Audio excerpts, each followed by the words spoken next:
किम इतरे युक्ततमा न भवन्ति। तीसरे श्लोक के अवतरणी का सगुणोपासक यदि युक्ततम है तो प्रश्न उठ रहा है कि इतरे जो निर्गुण ब्रह्मोपासक हैं वे युक्ततमा न भवन्ति किम, वे युक्ततम नहीं है क्या? न ऐसा मत कहो, किंतु तान प्रति वक्तव्य तत्क्षण उन निर्गुण ब्रह्मोपासक के बारे में क्या खाना है उसके बारे में अब सुनो। ये त्वक्षरम निर्देश्यम अव्यक्तम पर्युपासते सर्वत्र गमचिन्त्यं च कूटस्थम अचलम ध्रुवम। ये तो अक्षरम निर्देश्यम, तू इसलिए आया सगुणोपासक की जो चर्चा हुई पूर्व श्लोक में उनका व्यावर्तन करने के लिए। ये तो किंतु जो लोग अक्षराम, जो अक्षर तत्व है, कैसा है वो अक्षर तत्व? अनिर्देश्यम तो वाचो निवर्तन प्राप्त मनसा सा, वाणी के तो निर्देश नहीं किया जा सकता है, जो करने योग्य नहीं है, जो ऐसा है वो अक्षर तत्व। और कैसा है वो? अव्यक्तम, माया आदि भी कोई उपाधि व्यक्त नहीं है जिसमें, ऐसा तत्व है वो, उसको पर्युपासते। अर्जुन ने भी पर्युपासते बोला था, भगवान भी यहाँ पर्युपासते बोल रहे हैं, लेकिन पूर्व श्लोक में केवल उपासते शब्द प्रयोग किया। विशेषता को ध्यान रखना है। पूर्व श्लोक में क्या बोला भगवान ने? उपासते, इतना कह दिया, नित्युक्ता उपास, परि नहीं बोला। और दो परि आ रहा है इसलिए, एक तो अर्जुन के प्रश्न में परि आया है और भगवान के इस निर्गुण में उपासक के जवाब में परि उपसर्ग आया है, लेकिन दोनों परि उपसर्ग अर्थ अलग अलग है। वहां परि उपसर्ग अर्थ भाष्यार्थ किए ही नहीं इसलिए, लेकिन हमने बता दिया तो वहां परि उपसर्ग अर्थ क्या है? अपरिवर्जने, इस व्याकरण अनुसार वर्जन करके, अन्य देवता आदि का उपासना को वर्जन करके जो भगवान की उपासना करते हैं, ऐसे कौन से भगवान का? विराट रूप का, हिरण्यगर्भ का, ऐसे उत्कृष्ट की उपासना करते, उनकी बताई थी। छोटे मोटे स्वापादिक भी नहीं लेना, इंद्र आदि छोटे मोटे देवता बहुत सारे हैं, 33 करोड़, एक दो नहीं है ना, उनको नहीं लेना है। किंतु विराट, जो पूर्व अध्याय में समापन में कहा था, मत कर्म कृत मत परमा मत भक्ता, ये तो कहा था जिस पर प्रश्न पूछा है वो।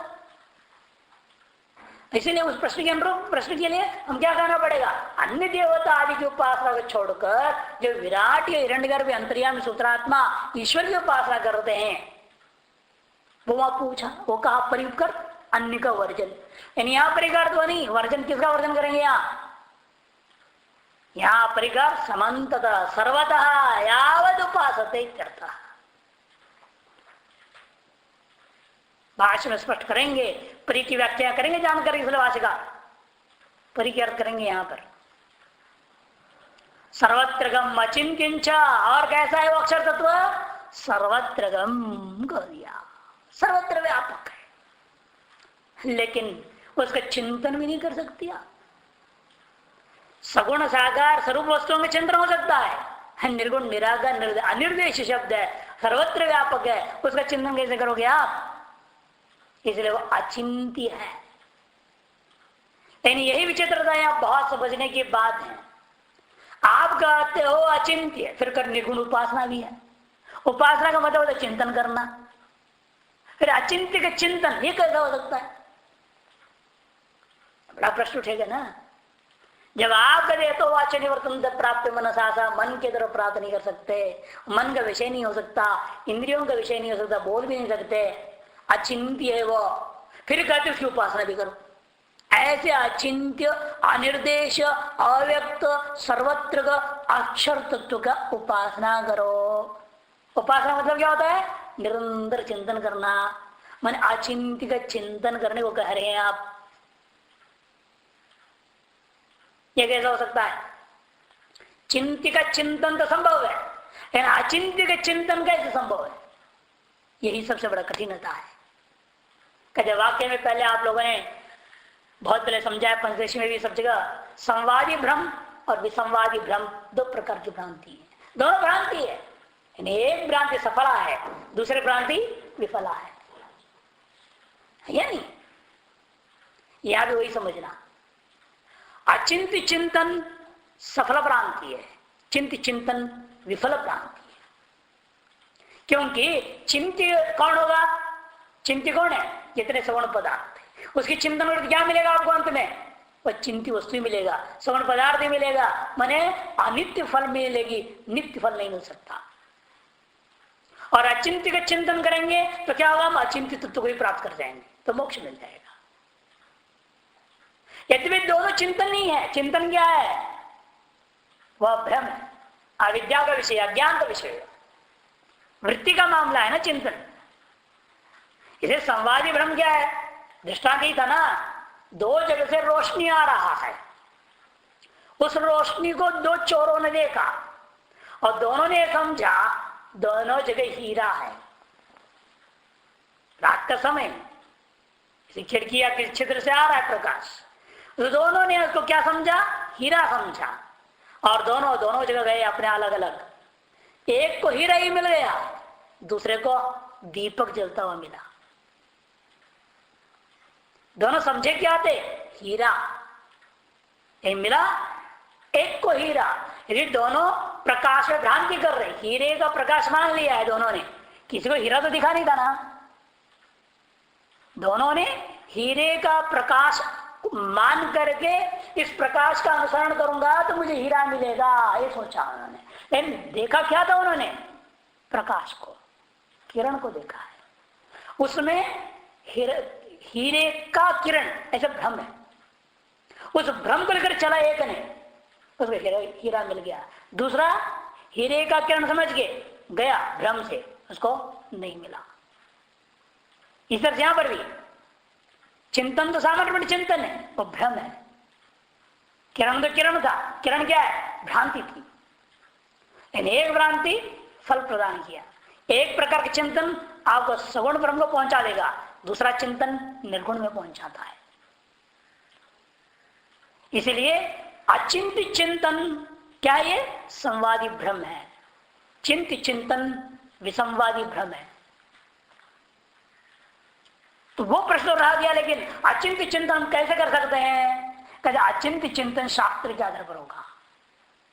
शास्त्र भी अज्ञान अंतर्गत है। इसे अज्ञानांतर्गत अज्ञान काल में प्राप्त इन शास्त्रों को लेकर के वह अक्षर है, वह निर्देश है, वह सर्वत्र है, वो अव्यक्त है, निर्गुण है, निराकार है, निष्कल है, निरवय है, अस्थूलम, अनणु, अदीर्घम, ह्रस्वम इतने शब्दों के द्वारा हम उस निर्गुण का चिंतन कर सकते हैं। शास्त्र के आधार पर ही उस निर्गुण तत्व का हम चिंतन करेंगे। इसका नाम ही अचिंत्य चिंतन है। और ये क्या है? शास्त्र भी भ्रमकालीन विषय है, वो चिंतन भी वृत्ति है, वो भी अज्ञान वाला मामला है। सब कुछ मायामय है, लेकिन यह मायामय होता हुआ उस अचिंत्य का हमको चिंतन करने का अवसर इस माध्यम से मिला है। अतः उसका फल क्या होगा? हमको अंत में वो अचिंत्य की ही प्राप्ति होगी, मोक्ष हो जाएगा। और शास्त्र भी थे, सगुण के हम चिंतन करते हैं तो सगुण उपासना भी वर्णन है शास्त्र में, तो फल क्या मिलेगा? तत्त सगुण देवता ही मिलते रहेंगे, विराट आदि स्वरूप को प्राप्त हो जाएंगे, हिरण्यगर्भ स्वरूप प्राप्त हो जाएगा, है नहीं? मायावचन ईश्वर से स्वरूप को प्राप्त कर जाएंगे, सूत्रात्मा बनेंगे, अंतर्यात्मा अंतर्यामी बन जाएंगे, कोई और देवता बन जाएंगे, लेकिन सगुण फल ही मिलेगा, उससे निर्गुण प्राप्ति नहीं होगा। है चिंतन दोनों, एक चिंतन मोक्ष दे रहा है, दूसरा चिंतन बंधन देता है। चिंतन का विषय पर निर्भर है। निर्गुण का चिंतन है या सगुण का चिंतन है, अचिंत्य का चिंतन है या चिंत्य का चिंतन है। अचिंत्य का चिंतन विरोधाभास जैसा लगता है, लेकिन उसका पीछे आधार क्या है? शास्त्र है। शास्त्र ने उस अचिंत्य तत्व का जो जो लक्षक शब्दों से लक्षित किया है, उन लक्षित शब्दों की वृत्ति बना करके हम अनुभव कर सकते हैं। इसके विकल्प का ना, तो आप जो है उपासना का लक्षण बताएंगे भाष्यकार, उसमें और स्पष्ट होगा। कूटस्थम, और कैसा है? कूटस्थ है, कूट में स्थित है। कूट इव तिष्ठति, कूट ऐसा नहीं बनाना यहां, कूटे तिष्ठति कूटस्थ। कूट क्या मतलब? खिचड़ी, अविद्यादि के साथ मिलावट मामला। इसके दृष्टांत समझाया, दक्षिण भारत में एक भोजन बनता है, कूट नाम से बनता है, सुना है आपने? नहीं। दक्षिण में बहुत प्रसिद्ध है, कर्नाटक, आंध्रा, तमिलनाडु, तेलुगु, मलयालम, केरल, सब जगह प्रसिद्ध है। वो लोग कूट नाम का चीज बनाते हैं। कूट में करते क्या है, वो अरहर का दाल बना लेंगे और जितनी प्रकार की सब्जी मिलती होगी उस सीजन में, सारे सब्जी थोड़ा थोड़ा थोड़ा थोड़ा काट सब डाल देंगे, पका देंगे, मसाला मुसला डाल देंगे, उसी नाम कूट। सर्व शाक मिश्रण, उस मिश्रण का नाम कूट, उसमें स्थित नाम कूटस्थ। उसे यहां पर क्या है? अविद्या अनेक संसार बीज, उसके अंदर जो स्थित है वो कूटस्थ है। माया अव्यक्त शब्दवाच्य, उस माया में ही तो प्रतिबिंब रूपेण हम अनुभव कर पाते हैं ना, अविद्या में या अविद्या के कार्य बुद्धि में। माया और अविद्या दो अलग मानते कुछ लोग, एक ही मानते कुछ लोग। माया ही अविद्या हो गई मानते, जो भी हो, दो मानो एक मानो, जो भी फर्क नहीं पड़ता, मिथ्या वस्तु ही है। समझने आने के लिए आप अपनी जैसी चाहिए व्यवस्था करते रहिए, कोई फर्क नहीं पड़ता, प्रक्रिया अपनी बना लो, या उसके कार्य बुद्धि में प्रतिबिंबित होता है। उस बुद्धि ये सब क्या चीजें हैं? सत्य अनृत का मिथुनी भाव है, सत्य और अनृत का मिश्रण है, अध्यास है, उस मिश्रण में स्थित है, उसका नाम कूटस्थ है। बाहर से बहुत बढ़िया और भीतर से दोष है, उसी का नाम कूट है। कूट का लक्षण भाषण करेंगे, दृश्यमान गुणम किंतु अंतर दोषम भवति। बाहर से दृश्यमान क्या है? गुण, जिसको अंग्रेजी भाषा में सीधे बोलो शुगर कोटेड पॉइजन।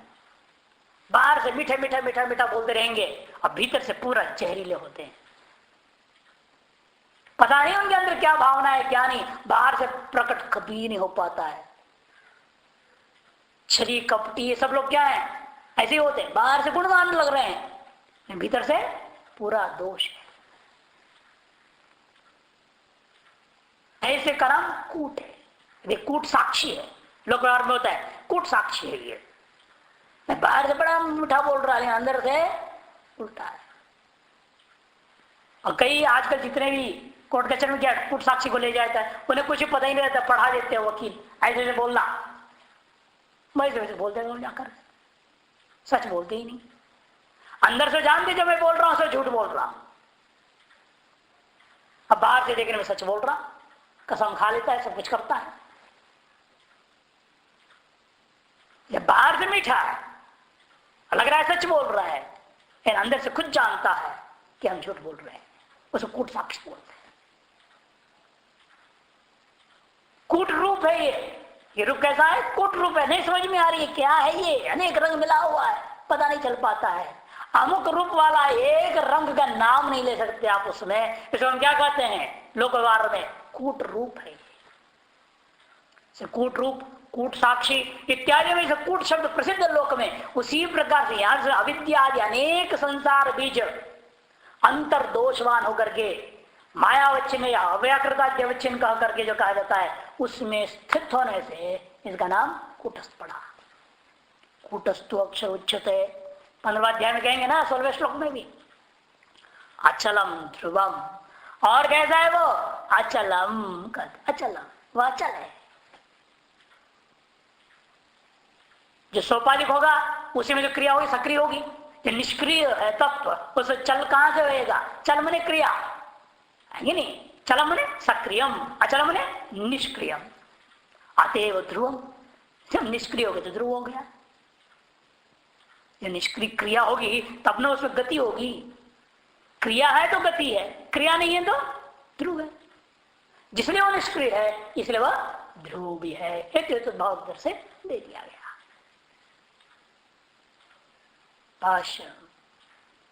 ये तो अक्षरम अनिर्देशम अव्यक्तम अव्यक्तत्वात् अशब्द गोचरम मिति। न निर्देष्टुम शक्यता है। वह अक्षर है, वह अनिर्देश है, वह अव्यक्त है। उसमें से अव्यक्तत्वात् माने अव्यक्तम शब्द हेतु है किसके लिए? अनिर्देशम के प्रति। और लक्ष्य क्या है? अक्षरम। लक्षण उसका अनिर्देश्यम, उसका हेतु क्या दिया? अव्यक्तम। उसको स्पष्ट भाषा से ले तीनों शब्द इकट्ठा ले लिए, बाद में कहते हैं अव्यक्त होने से हम उसको क्या करें? अनिर्देश करें। कहता अव्यक्त होने मात्र से क्यों आप अनिर्देश शब्द कहोगे? कि अव्यक्त होने से वह अशब्द गोचरम और किस शब्द का विषय नहीं होता। कि जो व्यक्त है उसी का तो वर्णन करोगे आप, है? जो व्यक्त हुआ ही नहीं है उसका क्या वर्णन करोगे? आपसे पूछा जाए इस गर्भिणी के गर्भ में जो बालक का वर्णन करो, वर्णन कर सकता है कोई? और कितना सुंदर है, इसके बाल के रंग क्या है, कितने बाल है, क्या है, कैसा है, वर्णन करो। कैसे करेगा वर्णन? नहीं कर सकता। अव्यक्त हो जाए अब उसका वर्णन करो। इसके आंग जो है बाप के जैसा है, कान जो है माँ के जैसा है, वर्णन करते ना लोग। जब बच्चा पैदा हो जाता है तो क्या बोलते हैं? इसका आंग जो है पिताजी का जैसा है, इसका गाल जो है माँ का जैसा, ये चीज है वो उसके जैसा है, वर्णन करने लग जाते हैं। वो सुंदरता है, ऐसा है वैसा है। मैंने व्यक्त हुए बिना किसी चीज का शब्द का विषय नहीं बना सकते। और जिसमें अव्यक्त है इसे शब्द का विषय नहीं हो सकता। जो शब्द का विषय नहीं हो सकता उसका वाणी से निर्देश कैसे करोगे? न निर्देष्टुम शक्यते अतो अनिर्देश्यम, इसलिए वह अनिर्देश अव्यक्तम न केनापि प्रमाण निवेच्यते। वह अव्यक्त क्यों है? कोई पूछा। अव्यक्त होने से अनिर्देश है ना, इन अव्यक्त क्यों है वो? तब कहते हैं न केनापि प्रमाण निवेच्यते अव्यक्तम, कि किसी भी प्रमाण के अंदर उसका अभिव्यक्त नहीं कर पाते, आप प्रकाशित नहीं कर सकते, इसलिए उसका व्यक्त कहना पड़ेगा। और सामने खड़ा है, आंख से आपने देख लिया, व्यक्त हो गया ना। प्रमाण में नहीं, इंद्रिया चक्षु रूपी प्रमाण के द्वारा घट रूपी वस्तु का आपने व्यक्त कर दिया, कथन कर दिया, ये देखो घट है। शब्द को आप कान के द्वारा प्रमाण से प्रकाशित कर लेते हैं, व्यक्त कर लेते हैं। रसनेन्द्र से रस को व्यक्त कर सकते हैं आप, ये मीठा है, कड़वा है, ये है, वो बोल सकते हैं। दसों इंद्रियों का अपना अपना अलग अलग विषय है, अंतःकरण का अपना विषय है। उन विषयों को आप तत्त प्रमाणों के आधार पर व्यक्त कर सकते कि नहीं कर सकते? लेकिन ये ब्रह्म एक ऐसा तत्व है जो किसी भी प्रमाण के द्वारा व्यक्त नहीं हो सकता। इसीलिए उस ब्रह्म को, उस आत्मा को हम अव्यक्त शब्द से लक्षित करते हैं। यदि अव्यक्त पर्युपासते, परि भाषा क्या कर दे रहे हैं? समन्तात उपासते, वर्जन अर्थ नहीं है ना। इसे जान के भाषकर परिकार लिख दे रहे हैं, वहां नहीं लिखे थे, और टीकाकार लोग बता दिए। अब यहाँ भाषकर स्वयं लिख देते, इसलिए परि मने समानता आ गया। ऐसा ना हो 2 श्लोक पहले जो पढ़ लिया वही अर्थ यहाँ भी ले लोगे आप, गड़बड़ हो जाएगा। वहां जो अर्थ लिया वो अर्थ यहाँ नहीं ले सकते, इसे भाषकर संकेत कर दिए समन्तात उपासते हैं। उपासना का मतलब क्या? देखो उपासना का लक्षण बता रहे, ये ध्यान रखना, बहुत सुंदर लक्षण बता रहे। उपासना नाम यथाशास्त्रम उपास्यस्यार्थस्य विषयीकरणेन सामीप्यमुपगम्य तैलधारावत् समान प्रत्य प्रवाहेण दीर्घ कालम यदासनम तद उपासनम आचक्षते, इसका नाम उपासना है। यथाशास्त्रम, जैसा शास्त्र ने बताया है उसे जोड़ रहे अपने मन माने कुछ भी। शास्त्रम अनतिक्रम्य इति यथाशास्त्रम समास, अभी भाव से प्रत्यार्थ ना है। यथार्थ में यथा का 4 अर्थ बताया था वहां पर, उसमें क्या एक अर्थ था? अनतिक्रम्य। शक्तिम अनतिक्रम्य इति यथाशक्ति दृष्टांतवा दिया है। बस यहां पर भी शास्त्रम अनतिक्रम्य इति यथाशास्त्रम, मैंने शास्त्र ने जैसे कहा वैसे चिंतन करना उस उपासित तत्व के बारे में। अपना कोई मिर्च मसाला जोड़ के हमें ये अच्छा लगता है इसलिए हम ऐसा सोचेंगे, हमको वो अच्छा लगता है ऐसा सोचेंगे, ऐसा नहीं चलेगा। आप कृष्ण भगवान को साड़ी पहना दो और राधा को पैंट बना दोगे, हमें अच्छा लगता है, मॉडर्न है ना। आजकल जैसे लड़कियां हैं वो कहती हम तो राधा जी को पैंट बना देंगे, पैंट पहनने से अच्छा लगता है कि हम भी पैंट पहनते हैं। ऐसे उल्टा काम नहीं करने का, जो शास्त्र में जैसा वर्णन है वैसा करना पड़ेगा। ऐसे भी लोग हमें देखा है, देवता की पूजा कर राजस्थान में जब गए थे, एक तालाब किनारे गए, मंदिर में जो भगवान को खड़ा रखे तो पैंट शर्ट है, नया मॉडर्न भगवान कहाँ से आ गया ये। और आरती उतार रहे, शाम को जो आरती उतारने वाला पैंट पहन के आया साइकिल पे, कहीं नौकरी करता हुआ बेचारा वो, साइकिल के जल्दी लेट हुआ किसी कारण से, जल्दी जल्दी आया और पैंट उतारा भी नहीं, न पैर धोया न कुछ नहीं धोया, उस पर वहां धोती टंगी तो उठाए फट से पर डाला और गया अंदर मंदिर में, आरती और जलाई। मैंने कहा वाह, पैंट के ऊपर धोती, धोती और पैंट और देवता पूजा, क्या कमाल है। ये नहीं करना, ऐसे जो करेगा गड्ढे में जाएगा वो। शास्त्र रुद्र नहीं चलनी चाहिए। शास्त्र ने कौशेय वास का है ना, भगवान का वर्णन किया श्लोकों में, जिस ढंग का वहां पर वस्त्र आभूषण वगैरह बताया है, वही वस्त्र आभूषण से करनी चाहिए। राम को रावण जैसे बना के खोपड़ी हो जाए 10 और ये राम में बोलोगे, वो यथाशास्त्र नहीं है। यथाशास्त्रम उपास्य अर्थस्य, उपास्य पदार्थ है जो उसका विषयीकरण, उसको अपने सकल इंद्रियों को संहार करके मन के द्वारा विषय बनाना चाहिए। और सामीप्य उपगम्य, ये सामीप्य उपगम का अर्थ बता रहा था मैं, कैसे नजदीक जाओगे उसका, माने सकल इंद्रियों को प्रत्याहार कर लेना है। जब प्रत्याहार करके मन को एकाग्र कर देना, तब उसी विषय के साथ समीप हो गए। आप दुनिया में देख लीजिए, आप किसी विषय के समीप कैसे होते हैं, आपका तन मन सारा चीज की ताकत में हो जाए। उपनिषद में बहुत सुंदर दृष्टांत दिया, कहा जैसे पति पत्नी आलिंगन कर लेते हैं और दुनिया का होश नहीं रहता, उन्हें पता ही नहीं चलता। ऐसा एक हो जाते हैं, सारी इंद्रियां, मन, बुद्धि, अहंकार सब एक दूसरे में लीन हो जाता है। इसका दृष्टांत जैसे दिया, दो दाल के 2 टुकड़े हैं ना, जो सबूत होता है, साबुत नहीं होता, साबुत जैसा होता है, दाल तोड़ 2 मुख हो जाती है। ऐसे पुरुष और स्त्री है, आज मिलाओ उन्हें वापस साबुत दाल के समान हो जाते हैं, एक हो गया। तो उसी प्रकार होना चाहिए बोलते हैं। आप अपने उपास्य और आप उपासक दोनों के दोनों इस प्रकार से एक हो जाना है, तो आप मानो 2 है ही नहीं, एक ही। इसमें क्या कहते हैं, अनन्यास चिंतयन्तो माम, अनन्य भक्तिया, आगे भी अनन्येन, आगे भी आएगा श्लोक में। अनन्य भाव को प्राप्त किसी को कहते हैं, सामीप्यम उपगम, नजदीक जाकर के तैल धारावत समान प्रति प्रवाह। फिर वहां उसके बाद क्या करना है, तैल की धारा के समान, पानी का धारा नहीं टूट टूट के गिरना, बूंद बूंद, तेल की धारा के समान निरंतर प्रवाह, समान प्रत्य प्रवाह, समान आकार वृत्ति होनी चाहिए। एक विषयाकार बराबर लगातार लगातार वही होते रहना चाहिए, गट गट गट गट गट होता है, ऐसा लगातार एक वृत्ति। वो भी कितने समय होना चाहिए, 5 मिनट नहीं, दीर्घ कालम, बहुत लंबे समय तक, जितनी अधिक समय तक हो सके उतनी अधिक समय तक अभ्यास, धीरे धीरे धीरे समाज 24 घंटे समाज में सारा व्यवहार होते रहता है, वो तो अंतिम अवस्था है।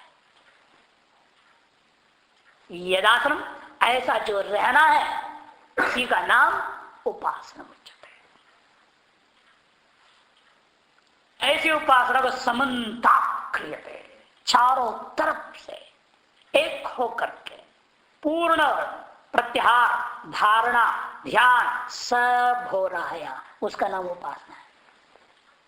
केवल ध्यान नहीं, केवल धारणा नहीं, केवल प्रत्याहार नहीं, ये सब हो गए इकट्ठे, तब हम उपास्य के साथ अनन्य भाव को प्राप्त कर जाते हैं। वह अनन्य भाव का अंत में समाधि प्राप्त हो जाती है। इसलिए कहा समाधि सिद्धि ईश्वर प्रणिधाना, योग सूत्र में आता है। समाधि की सिद्धि ईश्वर प्रणिधान करने से, ईश्वर के शरणागत होने से समाधि सिद्ध होती है, समाहित वाला हो जाएगा। अक्षर से विशेषण माह, उत्तरार्ध फिर वापस लौटते हैं उसी अक्षर तत्व का और भी विशेषण समझा रहे हैं। क्या विशेषण है उसका, और कहते हैं सर्वत्र गम व्योमवत व्याप्य चिंत्य, मैंने व्यापी अचिंत्य, 25 कर देना है, व्योमवद व्यापी, सर्वत्रगम माने व्योमवद व्यापी, व्योम के समान सर्वत्र व्यापक है। अचिंत्य माने अव्यक्तत्वाद अचिंत्यम, जिसलिए वह अव्यक्त है इसलिए भी वह चिंत्य नहीं है। जब व्यक्त होता है उसी में गुणों को ग्रहण करोगे, इंद्रियों से ग्रहण करोगे, उसका चिंतन भी हो सकता है उसी प्रकार से। अव्यक्त होने के कारण से ये चिंत्य भी नहीं है। केवल आपका काम है कि शास्त्र के शब्दों को दोहराना है, उसके माध्यम से लक्षित अपने स्वरूप पे प्रतिष्ठित होना है। यदि कर्ण गोचरम तन मनसा चिंत्यम, जो कर्णों का विषय होता है, इंद्रियों का जो विषय होता है, उसी को आप मन की तरह चिंतन कर सकते हैं।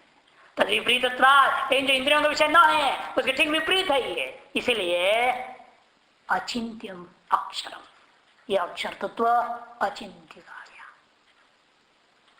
केवल शास्त्रावलंबनम, शास्त्र ने भी क्या कहा, एतदालवनम श्रेष्ठम एतदालवनम परम, ओम को प्रणवो ही धनु सर्वैयात्मा, वो जो शास्त्र में बताए हुए तरीके से हम उपासना करेंगे तो हम लक्ष्य प्राप्त करते हैं।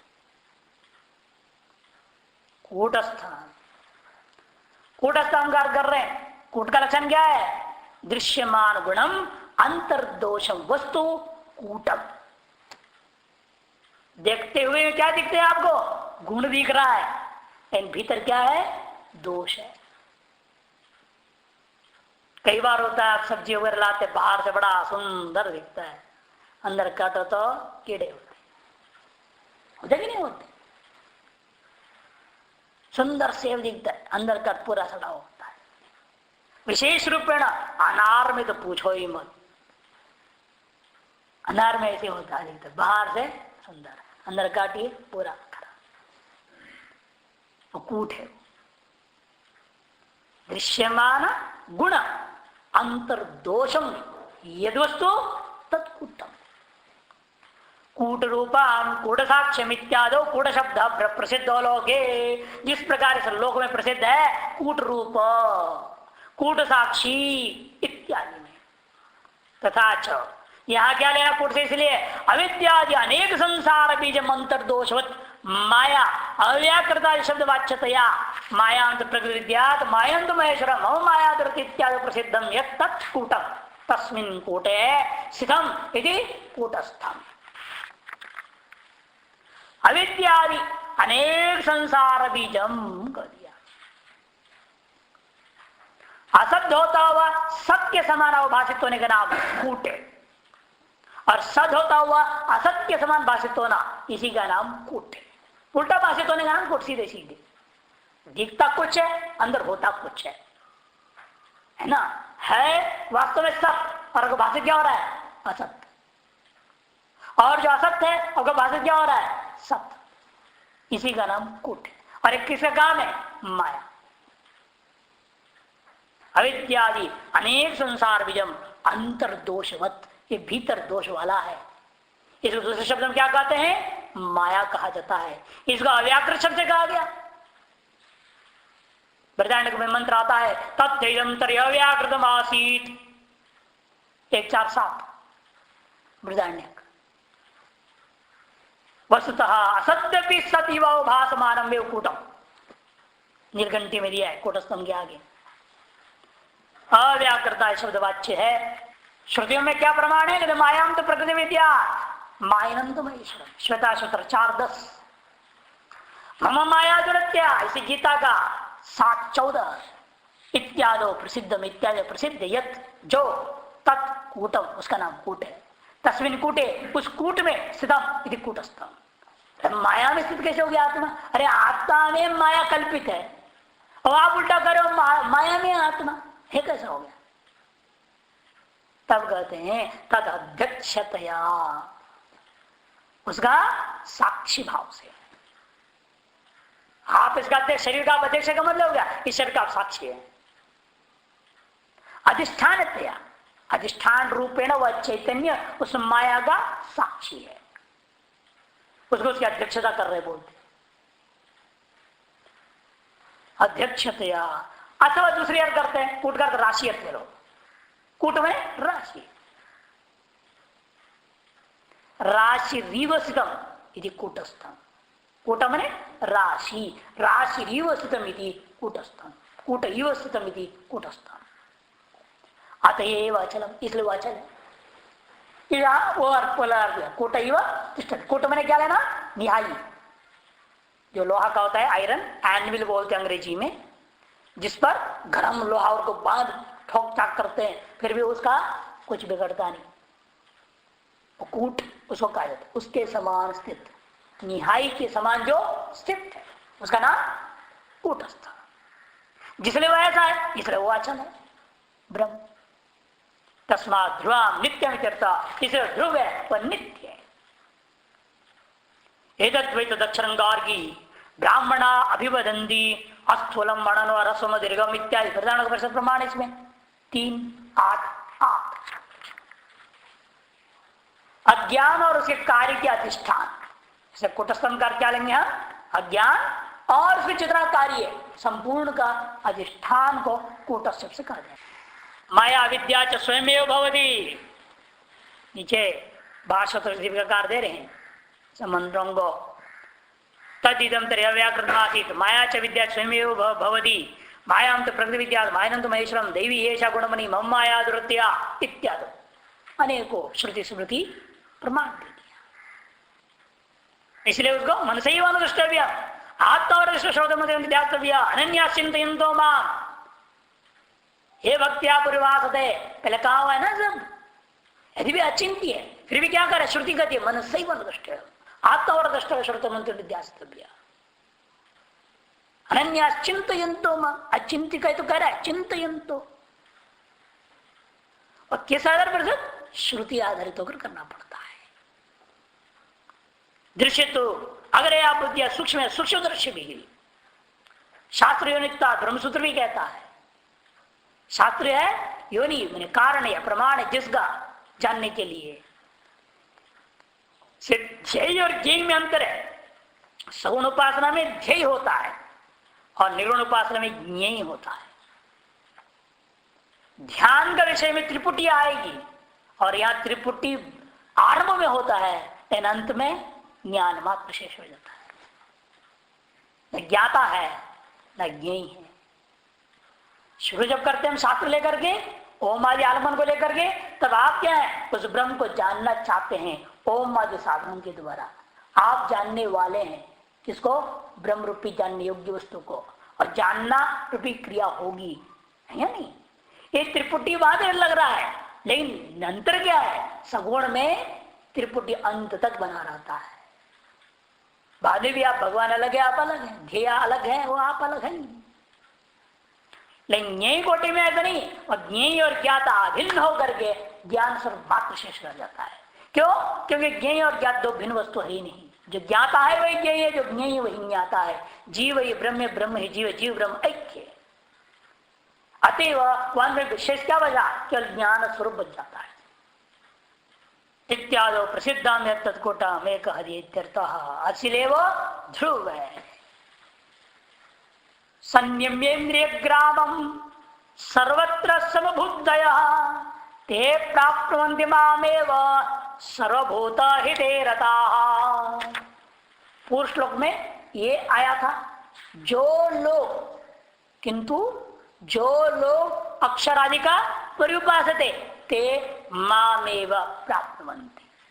दोनों श्लोकों को परस्पर अन्वय एक साथ करना पड़ता है। जो लोग उस अक्षर की समन्ता तो पा सकते ते माम एव प्राप्नुवन्ति। ये अंतर देखो, ये वकार आ गया, पहले बता था ना मैंने, वहां क्या है? माम एति आया, मुझे प्राप्त करते हैं। यहां पर मुझको ही प्राप्त करते हैं। और ये वकार से किसका वर्तन हो रहा है? किसके वर्तन कर रहे हैं हम? अरे मेरा जो सगुण साकार रूप है, ईश्वर, हिरण्यगर्भ, अंतर्यामी, सूत्रात्मा, विराट वगैरह, इसको नहीं प्राप्त होते, उनको व्यावर्तन कर रहा है। एवं इतर योग का व्यवच्छेद। इधर कौन है? जितने सगुण साकार स्वरूप मायावचिंचित निश्चित सारा, उन स्वरूपों से किसी स्वरूप को वो प्राप्त नहीं करते। मैंने मेरा निर्गुण स्वरूप को ही प्राप्त करते। एवं से पूरे सगुण का व्यवच्छेद कर दिया गया। छेद करके वो सब मान के यहाँ पर क्या होगा, इसलिए केवल निर्गुण स्वरूप। पहला वाला माम शब्द सगुण स्वरूप का वर्णन किया, माम एति, आपने सगुण का ध्यान किया, इसे सगुण की प्राप्ति कर दिया। और अब यहाँ कहेंगे आप निर्गुण का ज्ञान किया है, इसलिए आपको निर्गुण स्वरूप की प्राप्ति होगी। तो एव कार्य इसलिए जान के माम एव प्रयोग कर दिया भाष्य भगवान ने यहाँ, ताकि सगुण साकार सारे चीज का व्यावर्तन हो सके। मामेति पांडव आया था ना, अभी भी तो गया है वो भी श्लोक में। ये देखो 55 अंतिम श्लोक 11वें अध्याय, निर्वैर सर्वभूतेषु यह सम्मान एति पांडव। सगुण साकार का अंतिम फल क्या बोला था, उस विराट का ध्यान करने का, यही बताया अंत में। मत कर्म मत परमो मत भक्त संवर्जितः निर्वैर सर्वभूतेषु यह स मामेति पांडव। और यहाँ मामेव प्राप्नुवन्ति कर, मुझे ही वे प्राप्त। सगुण में हमेशा ऐसे कहा माम प्राप्त होती, माम एति ऐसे शब्द होगा, ये वकार नहीं होगा। वहां निर्गुण में आएगा तो ये वो जरूर रहेगी, ताकि सब सगुण का व्यावर्तन करना है। अन्यम्य इंद्रिय ग्रामम, अरे कैसा होगा लेकिन ये काम अचिंत चिंतन के माध्यम से। कहते पहले अचिंत चिंतन ऐसे थोड़ा हो जाएगा, प्रत्यार धारणा ध्यान, पहले प्रत्यार सम्यक करो, सम्यक प्रकार से इंद्रिय समुदाय का नियमन करके फिर क्या करना, सर्वत्र समबुद्धय, सभी विषयों में समान बुद्धि रखना, अथवा सभी काल में समा तुल्य बुद्धि रेशा। इष्टाष्ट प्राप्ति में, इष्टाष्ट प्राप्ति में आपकी बुद्धि समान हो सब काल में, तब ऐसे होते हुए सर्वभूत हितेरता है, सकल भूतों के लिए हित रूपा है जो आत्मा में ही अभिरक्त है, जो एक अर्थ ये है। अथवा सर्वभूतों के लिए सदा हित की सोचने में जो लगे रहते हैं, ऐसे जो लोग हैं ते मामेव प्राप्नुवन्ति, वे मुझको ही प्राप्त करते हैं, दूसरे को नहीं करते हैं। तन्यम्य सम्यक नियम्य, सम्यक प्रकार से नियमन करके इन चीजों का नियमन करना। संहृत्य उन्हें प्रत्याहृत्य, इसका ना प्रत्याहार, संहरण करो, प्रत्याहरण करो। इंद्रिय ग्रामम, इंद्रिय समुदाय, इंद्रिय समुदाय सर्वत्र मैंने सर्वस्मिन काले, सभी काल में क्या करना है, समबुद्धय, समातुल्य बुद्धि, सम है माने तुल्य है बुद्धि जिनका, किन चीजों में तुल्य होना चाहिए बुद्धि, वे इष्टानिष्ट प्राप्त हो, इष्ट अनिष्ट की प्राप्ति में सम है माने तुल्य है बुद्धि जिनका, ऐसे जो लोग हैं उनको कहते समबुद्धय, ते समबुद्धय, ते यह एवं विदा, जो इस प्रकार के हैं वे लोग, ते प्राप्नुवन्ति मामेव, ये मुझे ही प्राप्त करते। सर्वभूत हितेरता, सर्वेभ्यो भूतेभ्यो हितेरता, सर्वेभ्यो भूतेभ्यो हितम एव चिंतयन्ता तदेव आचरन्ति। सकल भूतों के लिए हित में रत हैं और सकल भूतों के लिए हित ही का चिंतन करते हुए रहने वाले लोग हैं, ऐसे जो आचरण करने वाले लोग उनको सर्वभूत हितेरता। आंधी पहला पंक्ति व्युत्पत्ति समझाया है। कहते ज्ञानवत्ता यथा ज्ञानम भगवत प्राप्ते अर्थ सिद्धत्वात् अनुवाद मात्र मित्याह, ये तो अनुवाद मात्र कहा जा रहा है, न तो तेषां वक्तव्यं किंचित, वास्तव में तेषां न किंचित अपि, उनके बारे में कुछ कहने की जरूरत ही नहीं है। न तो तेषां वक्तव्यं किंचित, उनके बारे में कुछ कहने की जरूरत ही नहीं है। माम ते प्राप्नुवन्ति, वे तो सीधा मेरा स्वरूप को ही प्राप्त करते हैं। ज्ञानी तो आत्म मतमिति ही उक्तम, पहले मैं बोल चुका हूं 7वें अध्याय 18वें श्लोक में, ज्ञानी तो मेरा आत्मा ही है, उनके बारे में तो कहना ही है। फिर इसे तो न तो वक्तव्य तेषा किंचित, उनके बारे में वास्तव कुछ कहने की जरूरत ही नहीं थी। नहीं भगवत स्वरूपाणाम सताम युक्ततमत्तम अयुक्ततमत्तम वा वाच्यम, कहने का तात्पर्य है वो युक्ततम है कि अयुक्त है कि क्या है, युक्ततर है, ये सब कहने की जरूरत तो ब्रह्म ही है। भाई एक है ना, एक में अद्वितीय में तारतम्य होगा क्या, तारतम्य तो कहाँ होती है जब अनेक होंगे, अनेक में तारतम्य। ब्रह्म अनेक है क्या, या ब्रह्म ज्ञानी अनेक होते क्या, नहीं, वो तो उपाधि अनेक होंगी, लेकिन ब्रह्म ज्ञानी तो ब्रह्म ही है, वो एक है, वो अनेक नहीं हो सकता।